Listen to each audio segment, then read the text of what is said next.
Evangelho de Marcos, capítulo 6, versículos 14 a 29.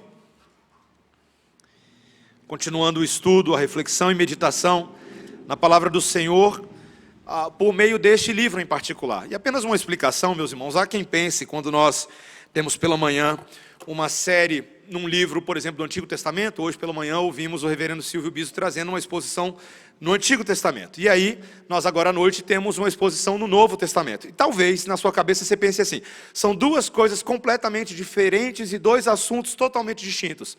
Mas, meus irmãos, a palavra do Senhor é uma e tão somente uma. O Evangelho é um só, Deus é um só, o Espírito é um só, o batismo é um só e a igreja é uma só. E a palavra é uma só.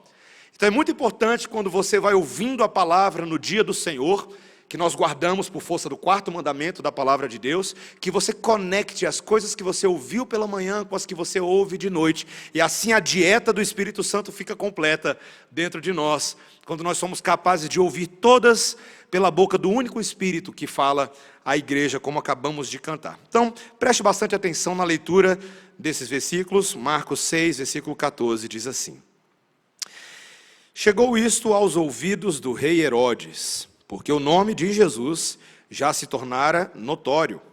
E alguns diziam, João Batista ressuscitou dentre os mortos, e por isso nele operam forças miraculosas. Outros diziam, é Elias. Ainda outros, é profeta, como um dos profetas. Herodes, porém, ouvindo isso, disse, é João, a quem eu mandei decapitar, que ressurgiu. Porque o mesmo Herodes, por causa de Herodias, mulher de seu irmão Filipe, porquanto Herodes se casara com ela, mandara prender a João e atá-lo no cárcere. Pois João lhe dizia, não te é lícito possuir a mulher de teu irmão. E Herodias o odiava, querendo matá-lo, e não podia, porque Herodes temia a João, sabendo que era um homem justo e santo, e o tinha em segurança. E quando o ouvia, ficava perplexo, escutando-o de boa mente. E chegando um dia favorável, em que Herodes, no seu aniversário natalício, dera um banquete aos seus dignatários, aos oficiais militares e aos principais da Galileia, entrou a filha de Herodias, e dançando, agradou a Herodes e aos seus convivas. Então disse o rei à jovem, pede-me o que quiseres, e eu te darei. E jurou-lhe, se pedires mesmo que seja a metade do meu reino, eu te darei. Saindo ela, perguntou à sua mãe, que pedirei? Esta respondeu, a cabeça de João Batista. No mesmo instante, voltando apressadamente para junto do rei, disse, quero que, sem demora, me des num prato a cabeça de João Batista. Entristeceu-se profundamente o rei, mas por causa do juramento e dos que estavam com ele à mesa, não lhe a quis negar. E enviando logo o executor, mandou que lhe trouxessem a cabeça de João. Ele foi e o decapitou no cárcere. E trazendo a cabeça num prato, a entregou à jovem. E esta, por sua vez, a sua mãe. Os discípulos de João, logo que souberam disto, vieram, levaram-lhe o corpo e o depositaram no túmulo. Esta é a palavra de Deus. Vamos orar, irmãos. Senhor Deus, nós estamos aqui para aprender a respeito das eternas e infalíveis verdades do Senhor. A doutrina sã e boa, o ensino de Cristo que discipula o nosso coração e nos alinha à ortodoxia, à retidão, à verdade de Deus. Nós queremos ser transformados segundo a Tua justiça, Senhor. Então rogamos que o Teu Espírito faça prevalecer sobre quaisquer rebeldias do nosso coração, quaisquer tentativas nossas de negar a verdade de Deus. Ó Senhor, ignora a nossa rebeldia e prevalece com a Tua verdade transformadora. Que Teu Espírito Santo faça uma obra dentro dos nossos corações e assim nos conforme a pessoa do Filho de Deus, o nosso Senhor Jesus Cristo, no nome de quem nós oramos. Amém. Brasileiro que é brasileiro tem muitas paixões nacionais, não é? A gente gosta de futebol, do Flamengo, por exemplo. A gente gosta de comida. Mas brasileiro gosta mesmo é de novela. Tá rindo, porque se você riu é contigo, né? Meus irmãos, não é verdade? Novela é uma espécie de patrimônio tombado pra gente. É paixão nacional. Quem aí se lembra da Ruth, da Raquel, da Nazaré com a sua tesoura, dos conflitos entre as famílias Metzenga e Berdinazzi. Agora eu voltei no tempo aí, né? Do drama vivido pela Jade em O Clone, do orfanato onde moravam as Chiquititas, e da Caroline Dickman tendo seu cabelo raspado. Você sabe do que eu estou falando, né? Talvez você esteja um pouco escandalizado comigo nesse momento. Gente, como é que o pastor sabe tanto de novela, né? Eu não vou mentir para vocês. A internet foi a minha fonte de pesquisa, tá? E eu sei um pouquinho dessas histórias aqui e ali. Eu já assisti Chocolate com Pimenta, para vocês terem noção. Eu assisti essa novela. Meus irmãos, você já parou para pensar por que brasileiro gosta tanto de novela? Por que as novelas brasileiras são consideradas literalmente as melhores novelas do mundo? Elas não passam só no Brasil, elas passam em vários países. Por que a gente gosta tanto de assistir novela? Meus irmãos, entre os vários motivos que eu gostaria de, pelo menos, pensar aqui com a igreja, pelo menos um deles, o sucesso para mim é porque as novelas, elas são assustadoramente semelhantes à vida real em vários sentidos.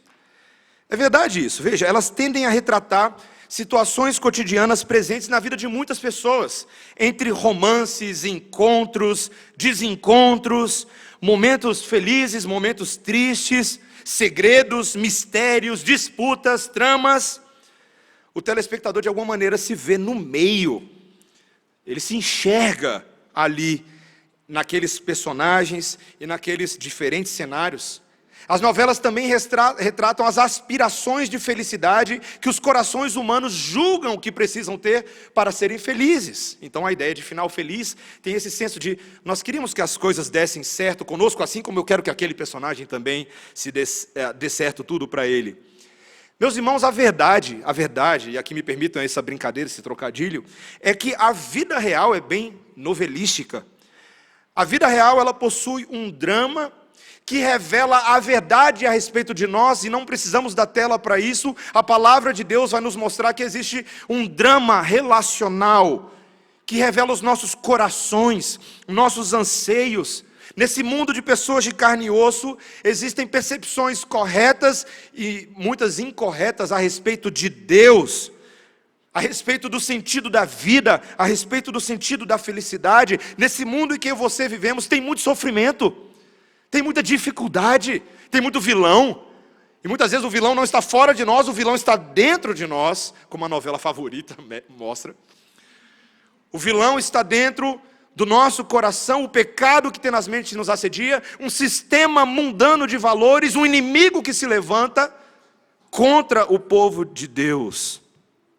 Meus irmãos, na novela da vida real, e aqui eu não estou falando de ficção, eu estou falando da vida que eu e você vivemos, em meio aos esquemas dos homens, aos conluios, às tramas, aos governos, aos homens cheios de autoridade, nesse mundo de dores e sofrimento, Deus, o verdadeiro autor da vida, faz surgir redenção aos homens, e no processo ele está aperfeiçoando o seu povo. O texto de hoje é sobre isso. E existem três ideias muito claras que esse texto vai nos mostrar da novela da vida real e o que Deus está tentando nos ensinar e nos revelar. Primeiro, nós vamos ver que na novela da vida real sempre existiram ideias distorcidas sobre quem Jesus é, o autor da história. Sempre aconteceu. Segundo lugar, nós vamos ver que essa novela é uma novela de quebra dos 10 mandamentos. A minha ponte com a novela dos 10 mandamentos, a gente chega lá. E terceiro lugar, que é uma novela que mostra o extremo da manipulação da morte, que de alguma maneira misteriosa resulta em vida. Então vamos ver esses 3 pontos. Primeiro, meus irmãos, as ideias distorcidas sobre o autor em meio a essa novela. Logo que a gente chega aqui no capítulo 6, meus irmãos, no versículo 14, deixa a Bíblia bem aberta aí, nós somos introduzidos a um novo personagem, o seu nome é Herodes. O rei Herodes, famoso nos evangelhos, que aqui no caso era Herodes Antipas. Eu já vou falar um pouquinho mais sobre ele. O grande tetrarca da Galileia e da Pérea, que servia como um administrador dentro daquela região, para Roma.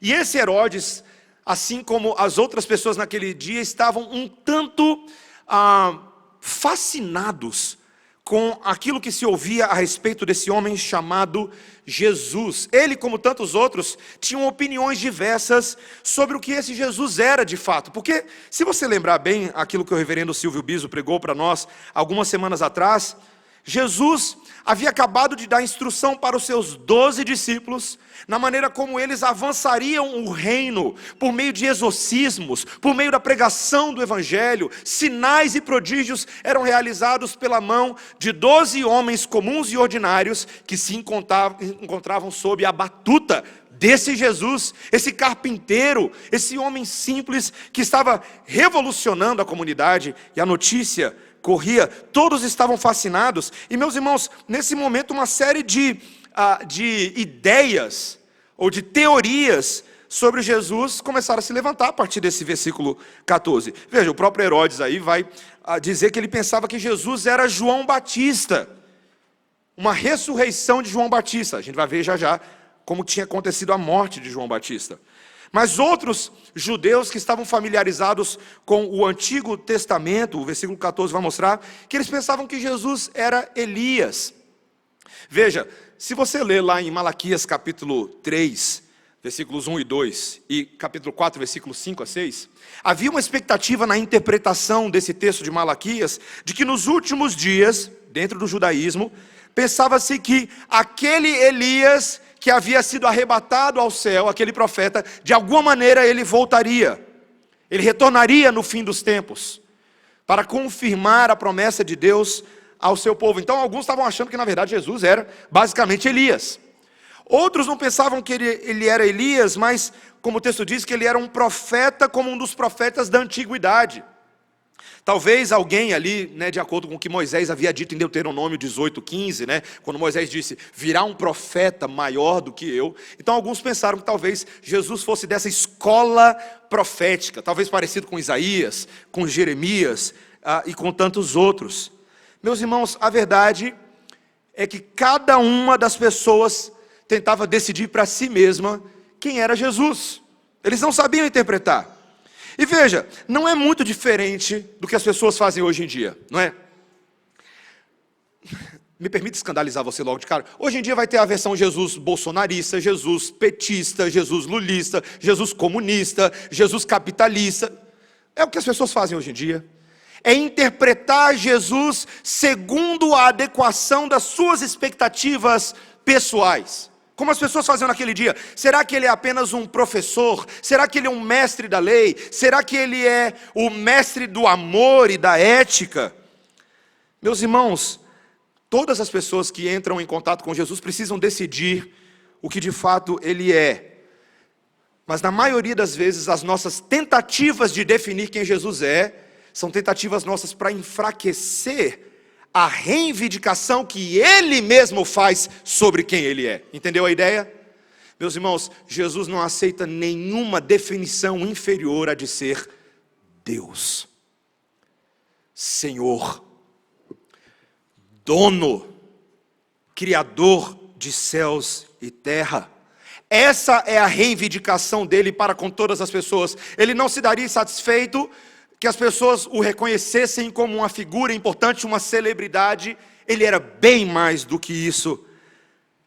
E o fato, meus irmãos, de que nós temos opiniões, ou as pessoas têm opiniões sobre quem Jesus seja, não muda quem de fato ele é.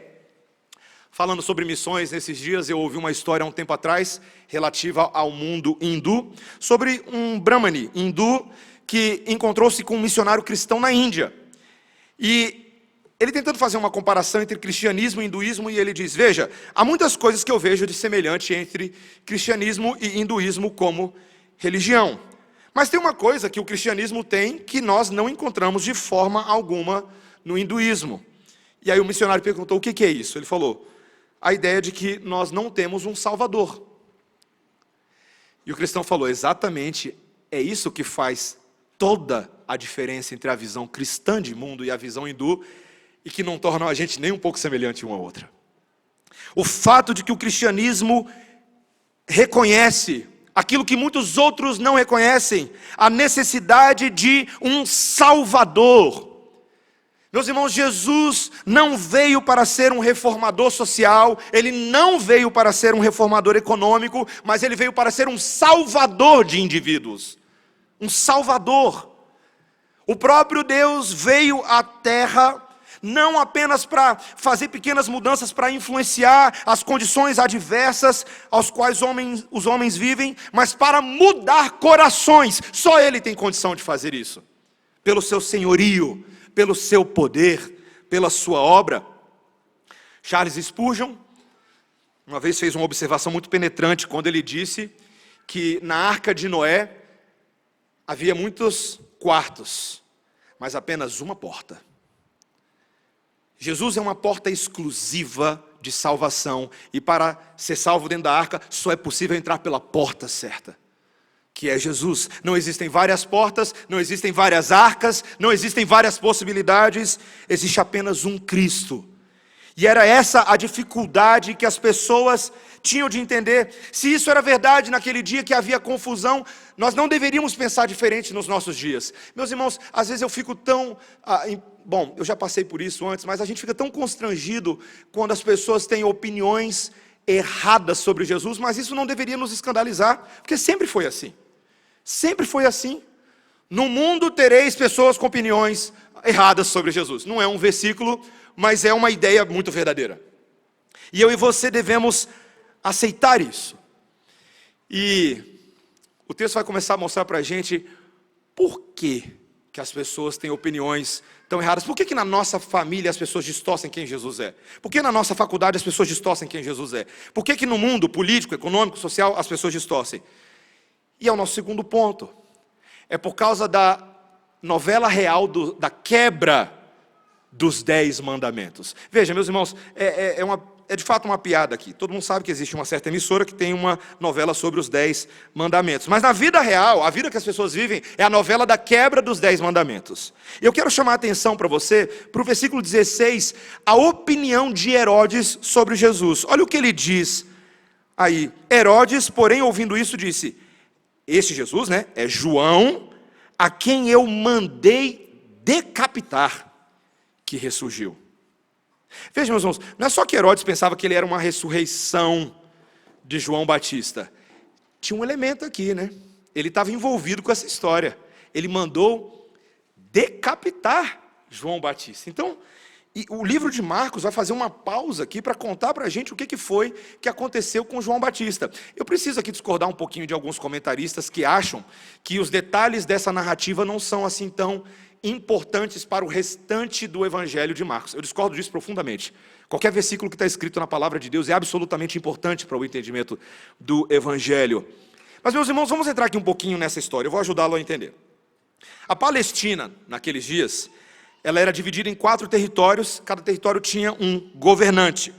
E um desses famosos era Herodes Antipas. Tá? É o Herodes que aparece no Evangelho, que era filho de um outro Herodes chamado Herodes o Grande. Então Herodes era mais ou menos uma espécie de título que era atribuído a essa família poderosa herodiana. Tá? Então ele cuidava de uma área e ele tinha um irmão chamado Herodes Filipe, que cuidava de uma outra área de Tracônitis e Itureia. Então você tem 2, tá? Herodes Antipas e Herodes Filipe. O Herodes Filipe, ele tinha uma esposa. Então aqui, essa é a novela da Bíblia, tá? Ele tinha uma esposa. A esposa dele o nome dela era Herodias. O pai de Herodias era Aristóbulo, e esse Aristóbulo era um dos irmãos desses outros. Era Aristóbulo, Herodes Antipas e Herodes Filipe. Até aí tudo bem? Deu para entender? Então tá. Então, Herodias era sobrinha de Herodes Antipas e de Filipe. Só que ela se casou com seu tio Filipe. Essa é a história. Ela se casou com seu meio-tio, e não satisfeita em se casar com um membro da sua própria família, ela adulterou contra ele para se casar com Herodes Antipas. Olha o tamanho da novela, certo? E isso gerou, obviamente, um relacionamento que era adúltero e conhecido de todo mundo, mas ninguém falava nada, porque era Herodes, a não ser esse homem chamado João Batista, que decidiu dar com a língua nos dentes e falou: isso aí é pecado contra Deus. João Batista Um profeta dos judeus se levanta e acusa a liderança do pecado que eles estavam cometendo, daquela moral frouxa que era típica da dinastia herodiana. E o que ele fez foi justamente acusar, não apenas de acordo com o padrão dele, mas dizer que eles estavam violando a lei. Qual lei? A lei de Moisés, a lei de Deus. Qualquer judeu sabia que o livro de Levítico, capítulo 18, versículo 16, tratava das relações matrimoniais. E lá em Levítico 18, 16, não precisa abrir, eu leio para você, o texto de Moisés diz: a nudez da mulher de teu irmão não descobrirás. É a nudez de teu irmão. Entendeu a ideia? A mulher do teu irmão, a nudez dela, porque você não pode ter acesso a isso? Porque a nudez dela é a nudez dele. Eles são uma só carne entre si. Eles são casados. Ninguém tem direito de meter o bedelho nisso, porque aquele matrimônio é deles. Então, o incesto seria condenado, o adultério seria condenado dentro dessa perspectiva, e era exatamente o que eles estavam fazendo. Meus irmãos, João Batista, que era judeu, ele vira para Herodes Antipas, que não era judeu, mas ele não hesitou de dizer que ele estava em desacordo com a lei dos judeus, porque não era a lei dos judeus, era a lei de Deus. Meus irmãos, isso aqui é fascinante. Aquela lei que foi revelada por meio de Moisés, que recebeu de Deus as tábuas da lei, não era a lei exclusiva de um povo religioso do chamado hebreus. Não, era a lei moral, geral, universal de Deus, que se aplica a grandes, pequenos, estrangeiros e nativos, inclusive a Herodes. Herodes não estava longe daquela lei. Meus irmãos, o Evangelho de Marcos traz, na pregação do Evangelho de Cristo e dos profetas e dos apóstolos, uma ênfase no chamado ao arrependimento. E arrependimento só é possível se você tem um referencial de lei para o qual você deve se convergir. Eu só posso me arrepender em relação a um eixo de verdade. E esse eixo de verdade sempre foi a lei de Deus. Essa pregação não ficou restrita aos judeus, os gentios ouviram essa mesma pregação. Todos os gentios eram convocados a Cristo por meio de arrependam-se. É chegado entre vós o reino de Deus. A pregação do evangelho que se espalhou de Judeia para Samaria, até os confins da terra de forma missionária, era a pregação do arrependimento em relação à lei de Deus. Meus irmãos, vocês entendem o peso que isso traz para a gente? O que a palavra de Deus está nos dizendo é que Deus assume, ou que Deus considera, que todas as pessoas no mundo são responsáveis pela sua vida moral diante da lei moral de Deus. Todas as pessoas. Não importa se é brasileiro, se é argentino, se é pequeno, se é grande, não importa. E isso é uma confrontação para nós, meus irmãos, porque hoje os cristãos, nós, os discípulos de Cristo, como o reverendo João Petrecelli defendeu tão bem no último fim de semana, nós enfrentamos um mundo de concessões morais. Não é verdade, meus irmãos? O poder secular, e quando eu falo aqui de poder secular, me permita qualificar, o secularismo, o mundanismo que o reverendo Silvio Biso citou no sermão de hoje de manhã, ele vai tentar engolir você pela ideia do voto da maioria. Sabe como é que é isso? Se a maioria aceita um determinado padrão, portanto é correto. Quantas vezes a gente vai conversar com pessoas e o argumento frequente é: mas cara, para com isso, todo mundo faz isso. Todo mundo faz. Se todo mundo faz, quem são vocês, crentes, para dizer que não pode? Isso aí é coisa de vocês. Como se a regra que prevalecesse na criação é a regra do todo mundo faz. Meus irmãos, Tiago, na sua epístola, aquele que era meio irmão de Jesus, ele diz que todos aqueles que querem ser amigos do mundo, necessariamente serão inimigos de Deus. Inimigos de Deus. E nós que somos crentes, cristãos, precisamos nos lembrar que o nosso padrão moral começa com a lei de Deus e termina com a lei de Deus. Ele está na palavra no início e está na palavra no fim. E para sermos fiéis à palavra de Deus, nós precisamos enfrentar o que é moralmente errado. Meus irmãos, não é à toa que a crítica que nós às vezes fazemos contra nós mesmos é que nós, como igreja, temos perdido a nossa voz profética em relação ao mundo. Eu tive a oportunidade de interagir um pouquinho com o pastor Franklin Ferreira há um tempo atrás. Sempre admirei o Franklin, fico vendo ele ali na internet, corajoso até demais para o meu gosto. Assim, às vezes fala algumas coisas, eu falo assim, rapaz, não sei se eu tenho coragem de falar. E aí eu conversando com ele, uma daquelas oportunidades que ele passou aqui por Brasília, perguntei para ele, pastor, você não tem medo da retaliação, não? Meus irmãos, a pior coisa que uma pessoa pode fazer é quando você faz uma pergunta, ela responder com outra pergunta, né? Ele falou assim, ué, Mateus, por quê? Você tem?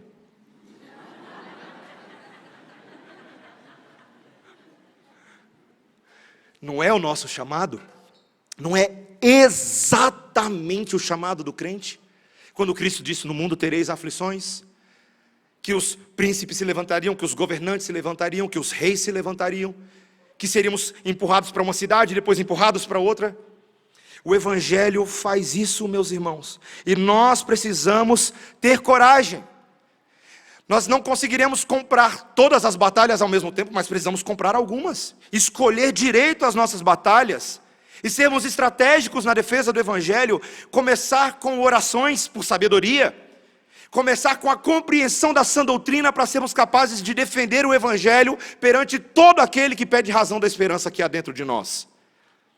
Precisamos ser irrepreensíveis na nossa conduta, precisamos ser exemplos e padrão dos fiéis, na palavra, no procedimento, no amor, na fé e na pureza. Esse é o nosso chamado, e precisamos testemunhar, precisamos mover montanhas pela fé, como a palavra de Deus nos lembra. Precisamos mostrar ao mundo que a teimosia dos crentes é superior à teimosia do pecado. Meus irmãos, precisamos ser mais parecidos com João Batista, sim. Precisamos. Agora, as implicações serão difíceis, como foram difíceis para ele nessa novela. No versículo 19, veja comigo o que nós lemos aí. Herodias, lembra de Herodias? Lá? A adúltera, ela o odiava, querendo matá-lo e não podia. Por quê? Porque Herodes, versículo 20, temia a João, sabendo que era um homem justo e santo, e o tinha em segurança. E quando o ouvia, ficava perplexo, escutando de boa mente. Meus irmãos, Herodias odiava, fala isso 10 vezes, vai enrolar a língua. Herodias odiava João, mas não podia matá-lo. Por quê? Porque o próprio Herodes, o marido novo dela, gostava de João. E é um daqueles casos, meus irmãos, de uma pessoa que não é crente, mas de uma certa forma ele fica perplexo. Ele acha que tem alguma coisa de santa, de diferente, de mística nesse homem João. Gerava um certo temor no seu coração, mesmo quando João o acusava de pecado, ele ainda o respeitava. Porque mesmo os descrentes são capazes de reconhecer a verdade. Mas, meus irmãos, isso não mudava o coração de Herodes. Não era porque ele ouvia a verdade pelos lábios de João, um homem santo e justo, como ele mesmo sabia. Não. Herodes era muito parecido com aqueles que ouviam a palavra de Deus, mas se recusavam a responder adequadamente. Ficavam fascinados, mas é igual aquela terra superficial, que a semente bate e sai, que o passarinho vem e rouba. O evangelho não entrava no coração. Então, meus irmãos, Herodes mandou prender a João, apesar de respeitá-lo, porque ele cedeu à pressão da sua esposa, dos seus conselheiros. Embora respeitasse a integridade de João, foi Maria, vai com as outras. Meus irmãos, me permita dizer, o que você faz sob pressão geralmente mostra quem você realmente é. É na hora da pressão que a gente descobre nossas crenças, valores, afetos lá mais enraizados no nosso coração. Herodes cedeu, e quando João confrontou o pecado de Herodias, ela formulou um plano para matá-lo. Meu irmão, preste atenção nos detalhes dessa novela.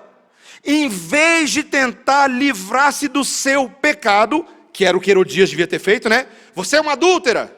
Sou mesmo. Preciso confessar, pedir perdão a Deus e mudar meus caminhos. Não foi nada disso que ela fez. Ela não queria se livrar do pecado. Ela queria se livrar daquele que acusava o seu pecado. Meus irmãos, quantas vezes as pessoas fazem isso? Elas não lidam com o seu pecado. mas lidam com aqueles que são instrumentos para expor a verdade de quem nós somos. Meus irmãos, era exatamente o que os líderes fariseus estavam tentando fazer com Jesus, não era? Por que Jesus era uma pedra no sapato? Por que ele era um calcanhar de Aquiles?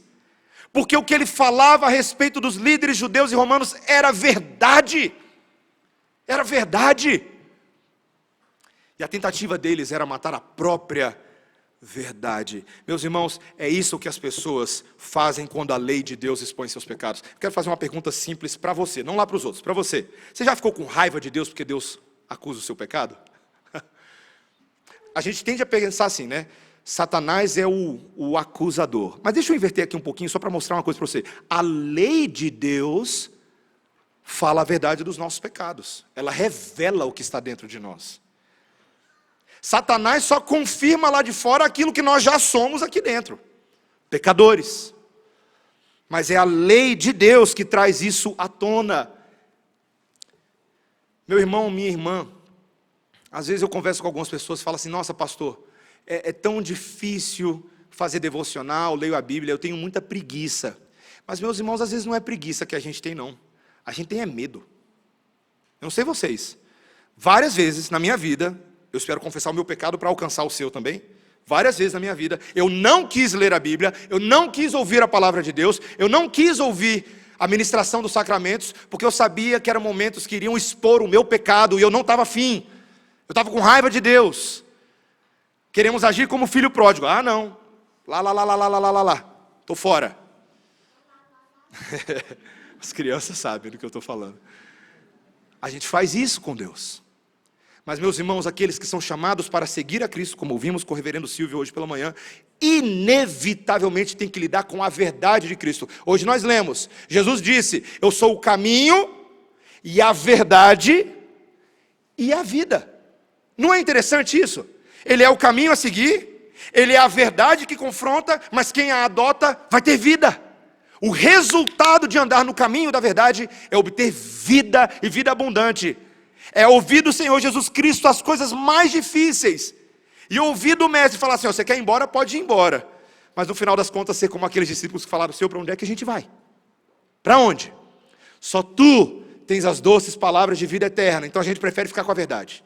Ela dói pra caramba, mas a gente precisa dela, porque ela traz vida. Meus irmãos, Herodias não era uma discípula. Herodes não era discípulo. E a última parte dessa novela aqui, o capítulo 3, final, cheio de tensão, é que ela fez uma manipulação de morte para controlar a situação, sem saber que isso traria vida, na verdade. Manipulação de morte que resulta em vida. Toda novela, que é novela de verdade, tem que ter trama de morte, não é verdade?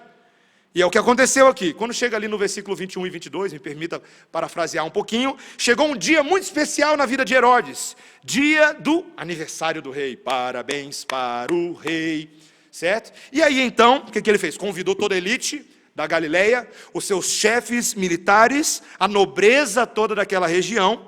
E aí então surge um novo personagem, no último capítulo da novela, a filha de Herodias. O texto nos diz que eles estavam ali todos no salão, de repente ela entra e ela começa a fazer uma dança. Que deve ter sido assim, meus irmãos, uma dança meio sem vergonha. Uma dança assim, bem sensual. Porque o texto vai começar a nos mostrar aqui, o grego até realça algumas coisas, que esse povo que ficou meio ouriçado. Herodes ficou ali todo ouriçado. Chamou a atenção dele. E então Herodes, naquele momento, sabe que quando aqueles homens estão embevecidos e embriagados com a volúpia do momento, com adultério no ar, ele vira na frente de todos os convidados, na mesa, todo mundo olhando, e ele vira para a moça no versículo 22 e vai falar, peça-me qualquer coisa que você quiser, eu darei para você. Ele ficou tão entusiasmado que até acrescentou, juro que te darei até metade do meu reino, se você me pedir. Veja, meus irmãos, só para explicar, Herodes era um governante romano, ele estava debaixo da autoridade romana, ele não tinha reino nenhum para dar, tá? Não tinha. Ele era só um administrador, tá?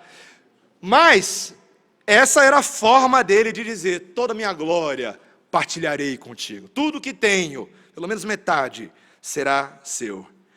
E essa menina era malandra. Ela era filha de Herodias. E ela, opa, Essa é a chance. Novela, né? Lá vai ela consultar a sua mãe. Mamãe, o que eu devo pedir para o tio Herodes? O que eu tenho que pedir? E Herodias não hesitou. Peça a cabeça de João num prato agora mesmo.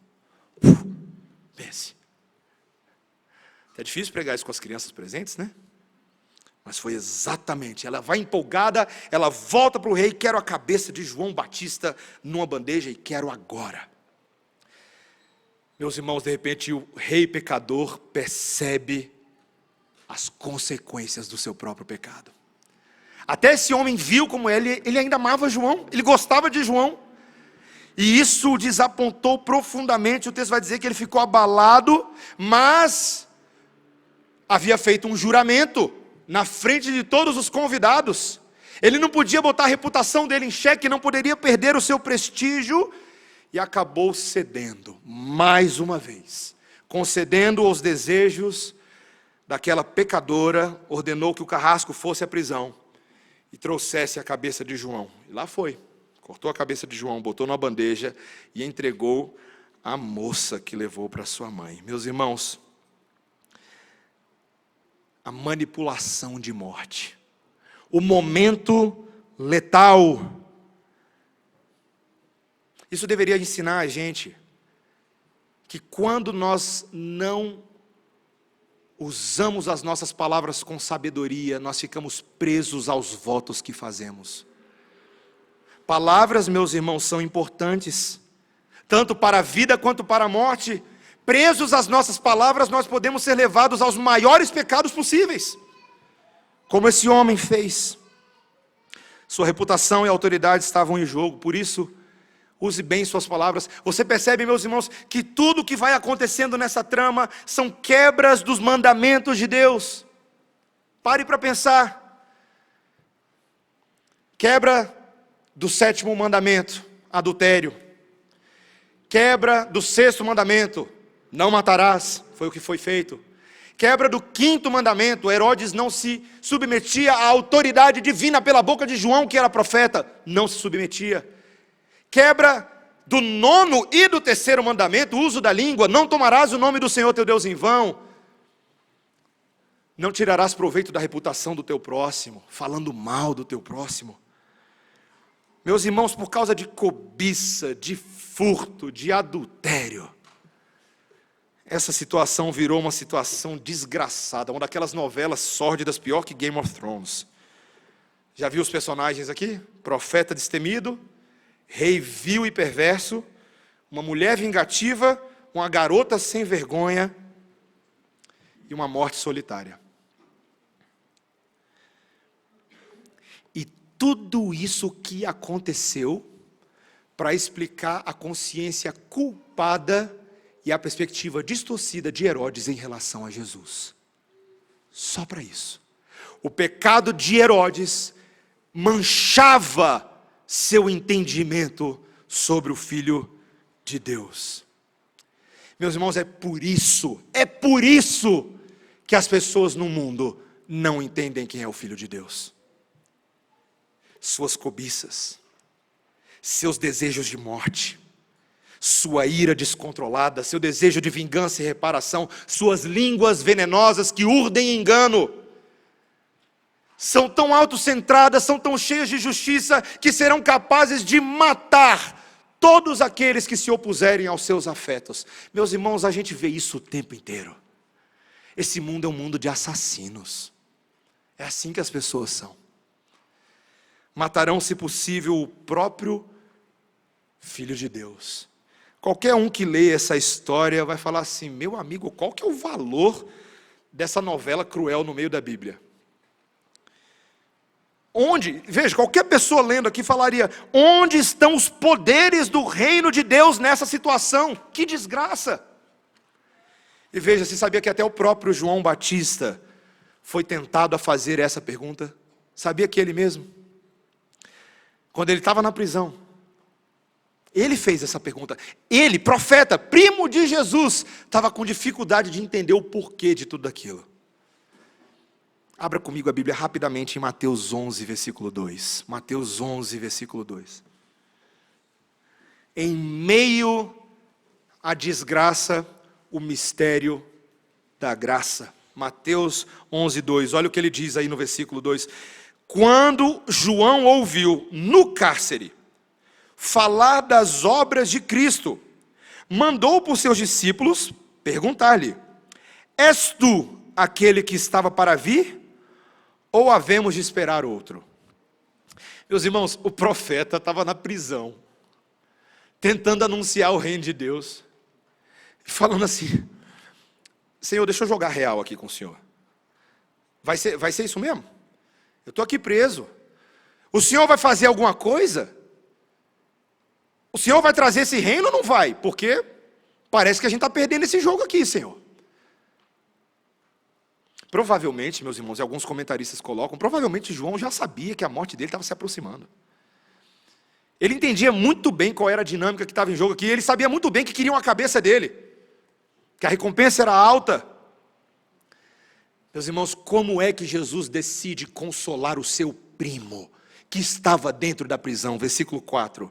E Jesus respondendo disse-lhes: ide, falou para os discípulos de João, ide e anunciai a João o que estáis ouvindo e vendo. Versículo 5, os cegos vêm, os coxos andam, os leprosos são purificados, os surdos ouvem, os mortos são ressuscitados, e aos pobres está sendo pregado o Evangelho. Em meio, meus irmãos, olha o que Jesus está fazendo. Eu quero que você preste atenção comigo. Ele está virando para João, em outras palavras, falando: João, na sua televisão, a novela que você está assistindo com seus olhos humanos, com a sua perspectiva limitada, é uma novela de desgraça apenas, de más notícias, de um mundo de sofridão. Mas não é essa novela.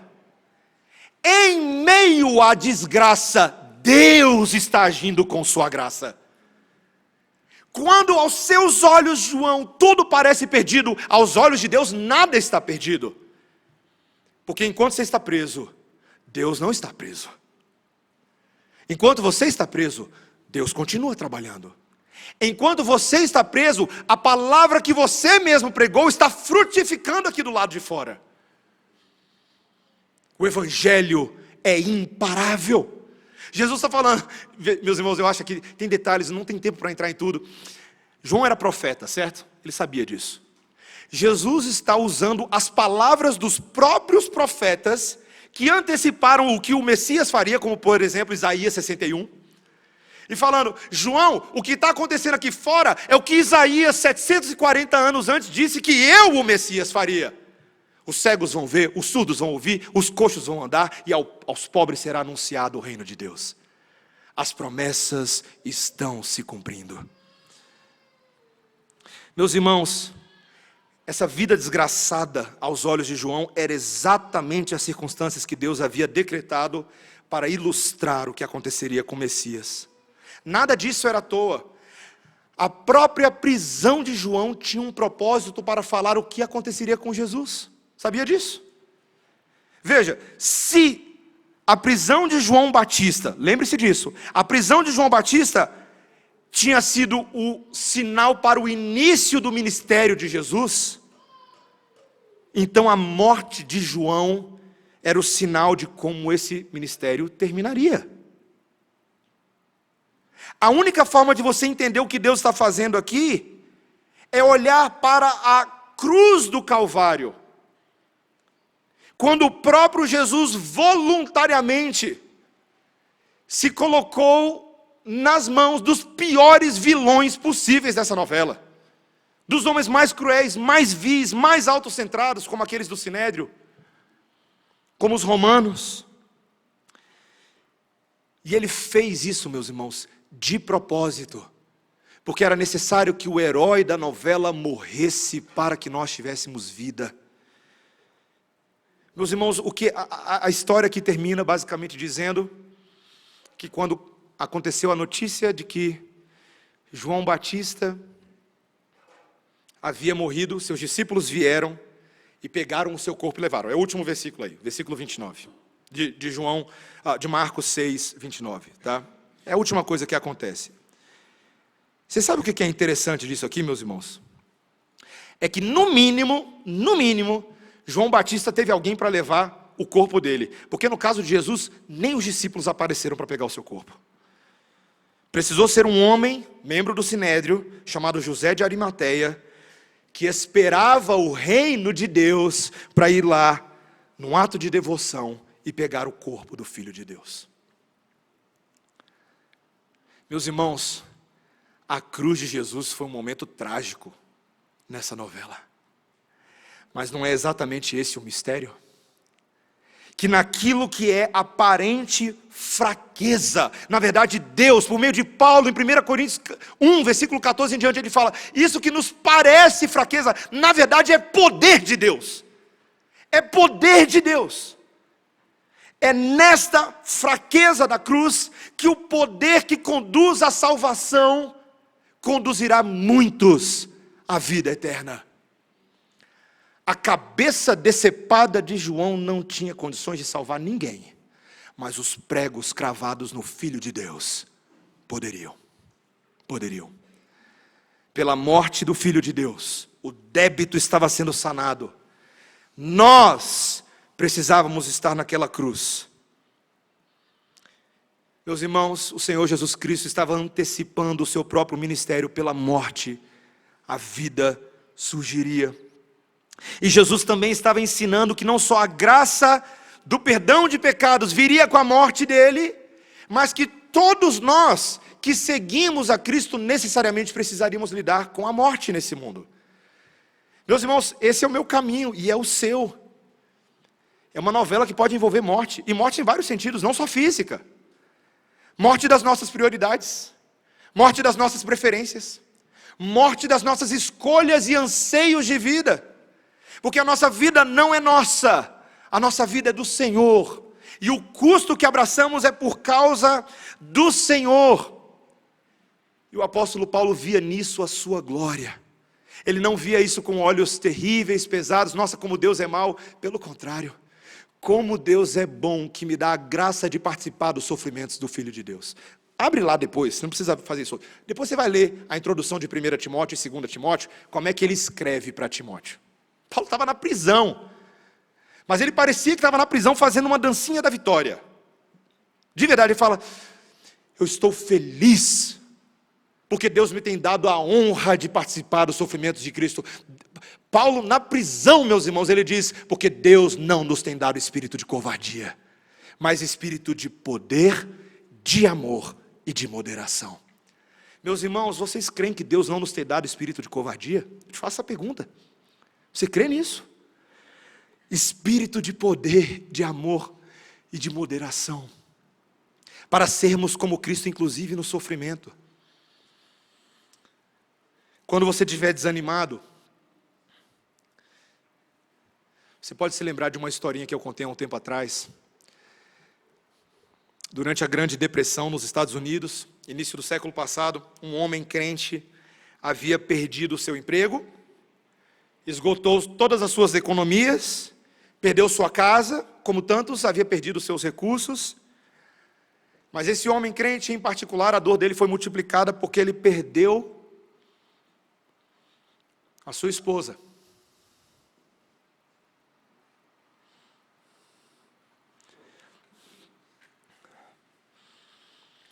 E a única coisa que restava a esse homem era a fé dele. E a fé dele estava enfraquecendo. Meus irmãos, eu confesso para vocês que quando eu preparei essa ilustração do sermão, eu não sabia o que ia acontecer de ontem para hoje. Eu não sabia.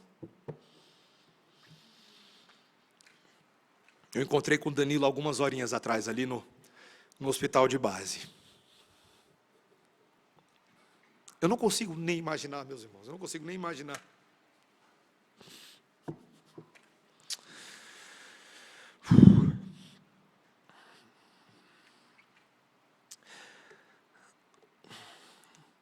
Esse homem, da ilustração aqui em questão, ele estava ali absolutamente isolado, não tinha mais nada, ele só tinha a fé dele.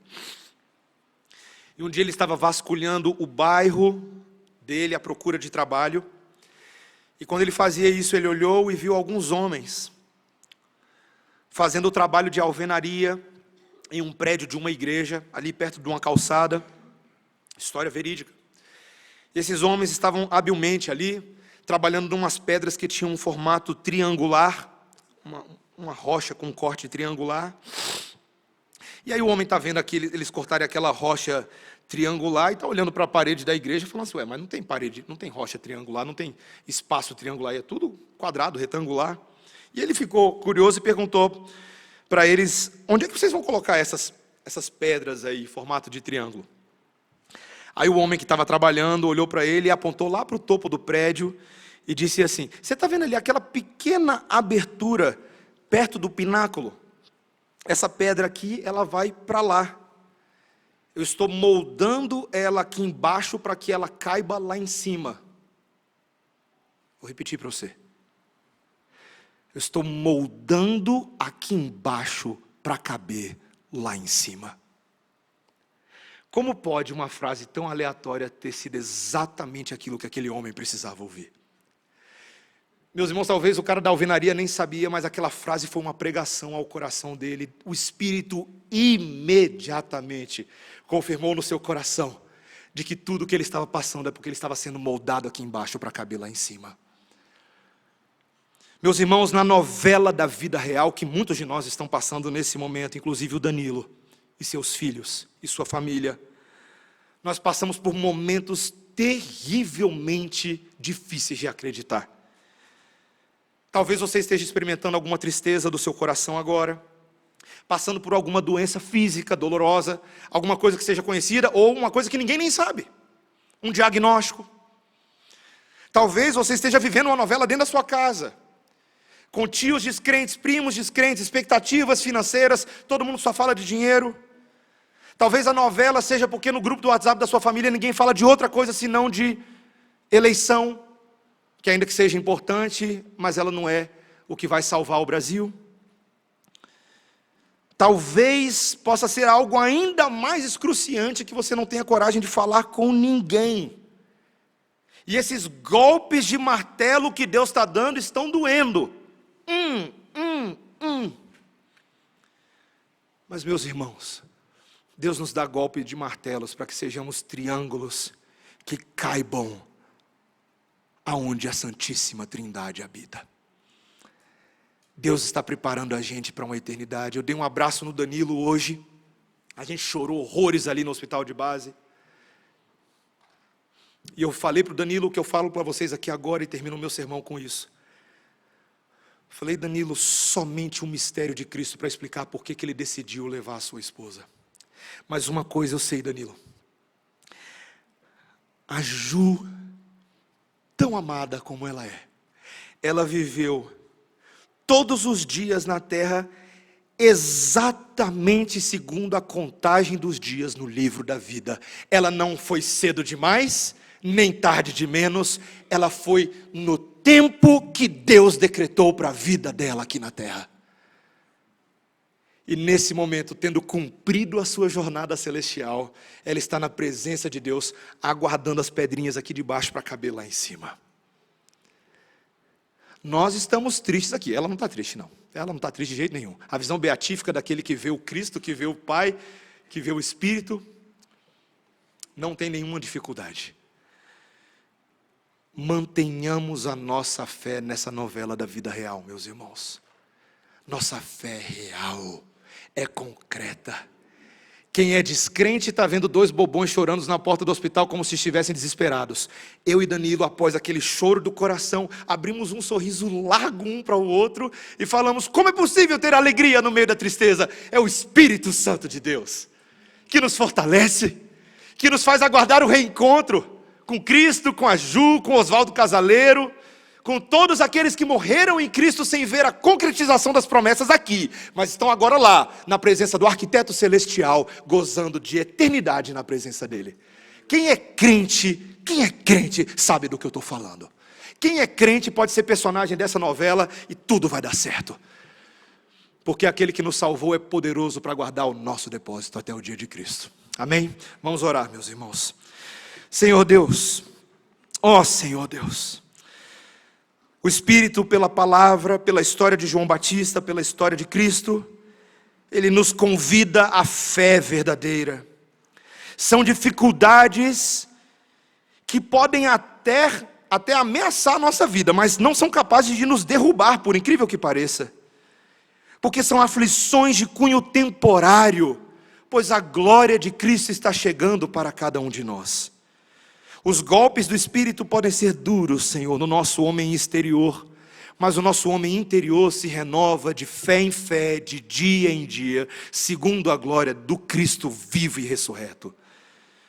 Senhor, nós queremos Te agradecer, porque nós podemos aprender um tanto com essa história. É um aprendizado para que não sejamos como esses vilões, mas para que sejamos como um povo transformado. Para que não sejamos adúlteros, mas fiéis. Para que não sejamos pessoas que aspiram morte e odeiam, mas que amam os inimigos. Para que não sejam pessoas insubmissas às autoridades. Pelo contrário, que a autoridade de Cristo, pela palavra e pelas pessoas que Deus coloca como autoridade na nossa vida, seja sempre obedecida. Para que não quebremos os mandamentos com uma língua perniciosa e cheia de veneno, mas para que falemos a verdade em amor com os nossos lábios. Senhor, para que imitemos o Mestre em tudo, inclusive no seu sofrimento, sendo resilientes, sendo pacientes, sendo cheios de esperança. Enche o nosso coração com essa esperança, em nome de Jesus. Amém.